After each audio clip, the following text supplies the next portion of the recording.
কারণবশত মেয়ের পক্ষ থেকে খোলা তালাক নিলে কি স্বামীকে মাহারানা ফেরত দেওয়া বাধ্যতামূলক? স্বামীকে মাহার ফেরত দেওয়া বাধ্যতামূলক? ও হ্যাঁ, যদি আহ, এর ব্যাপারে খোলার মাসালাতে খোলা চারটার প্রকার আছে।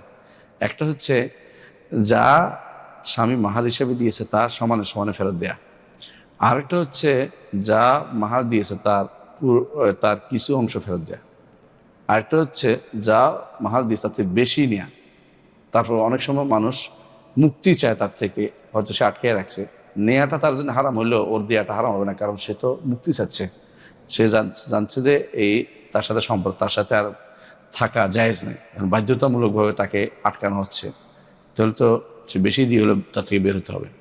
আরেকটা হচ্ছে যে আমি কিছু ফেরত দেব না, আপনি আমাকে, বা আমি তোমাকে ফেরত দেব না, এই শর্ত হতে পারে, খোলা হতে পারে। তো খোলা চারটে প্রকারে জায়েজ আছে।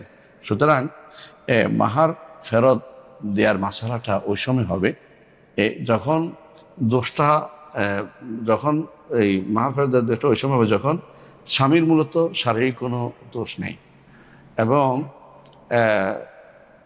মেয়েটা চলে যাচ্ছে, তার সাথে তার বনিবনা হয় না কোনো কারণে, শারীরিক কোনো নিষেধাজ্ঞা নেই, তাহলে তাকে ফেরত দিয়ে মাহারটা ফেরত দিতে হবে, কারণ সেটা আবার বিয়ে করতে হবে তাকে।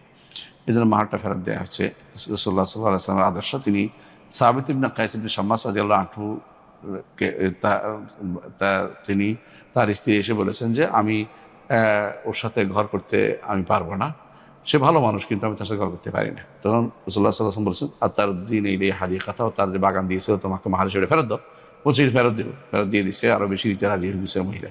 অর্থাৎ এত মারাত্মক তাদের মধ্যে ঘৃণার একটা প্রক্রিয়া হয়েছিল কোনো কারণে, দুনিয়ার কারণে হবে, ব্যক্তিগত কারণ হতে পারে তার জন্য, কিন্তু এটা শারীরিক কোনো কারণ ছিল না।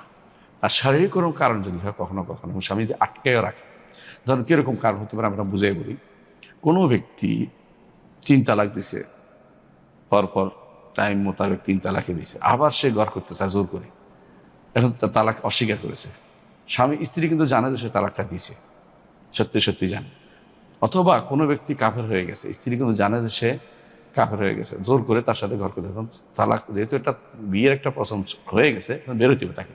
তো যে কোনো মূল্যে তাকে কাগজের কারণে, এমনিতে তো বিয়ে নাই, যদি কোনো সে কাফের হয়ে যায় অথবা নাস্তিক হয়ে যায়, তার বিয়ে নেই, নামাজ পড়ে না, তার বিয়ে নেই, কিন্তু যেহেতু তাকে আইনি প্রক্রিয়ার মাধ্যমে তাকে বের হতে হবে, তখন তার জন্য খোলা করাটা হচ্ছে বাধ্যতামূলক। এই খোলা ফরজ, মহিলার উপর ফরজ। তো এই মহিলার উপরে খোলা নেওয়া ফরজ হচ্ছে, তখন যদি সে মহর ছেড়ে দিয়েও বের হইতে চায়, হ্যাঁ, তাহলে তার জন্য যে মহর লাগবে না, আমাকে এমনি ছেড়ে দেন, তাহলে এই খোলা হয়ে যাবে। সুতরাং সব অবস্থাতেই স্বামী মহর তাকে ফেরত দিতে হবে, মানে স্বামীকে মহর ফেরত দিতে হবে, এটা কিন্তু ঠিক না।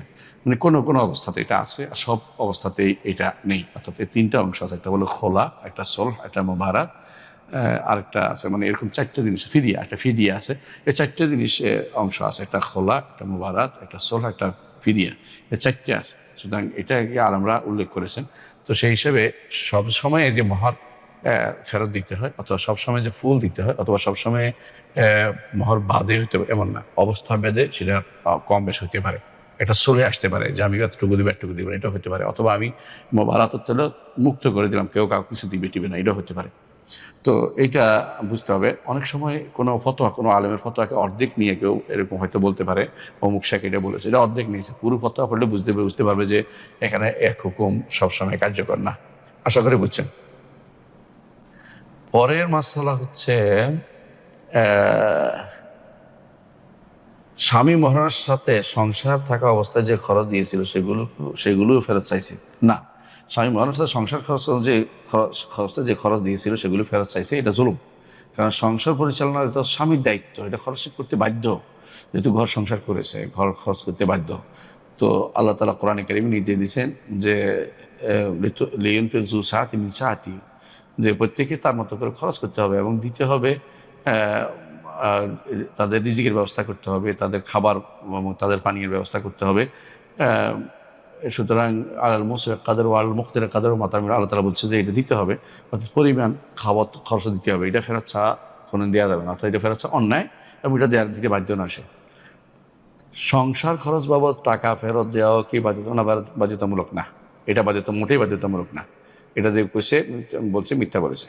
মেয়েটি গরিব বাবা মা নেই, ছোট একটা চাকরি করে জীবিকা নির্বাহ করে। মেয়েটির পক্ষে এই টাকা ফেরত দেওয়া খুবই কষ্টকর। না, দিবে না, আমরা তো আগে বলেছি এটা দিতে হবে না, এবং মাহারও ফেরত দিতে বাধ্য নয়। যদি দোষটা স্বামীর হয় এবং প্রমাণিত হয় কোনো কারণে, তাহলে মাহার ফেরত দেওয়ার জন্য তার সাথে চলে যেতে হবে, একটা মীমাংসা যেতে হবে। কিন্তু এটার ব্যাপারে কোনো মীমাংসার দরকার নেই যে এই তার সংসার পরিচালনার খরচ, কারণ এটা তো খরচ হয়ে গেছে, এটা তো ফেরত দিতে বাধ্য সে। এটার সাথে মাহারের মানে ফেরত দেওয়ার কোনো সম্পর্ক মোটেই নেই। সুতরাং এটা যে বলেছে সে আপনাকে সঠিক তথ্য দেয়নি, মিথ্যা তথ্য দিয়েছে।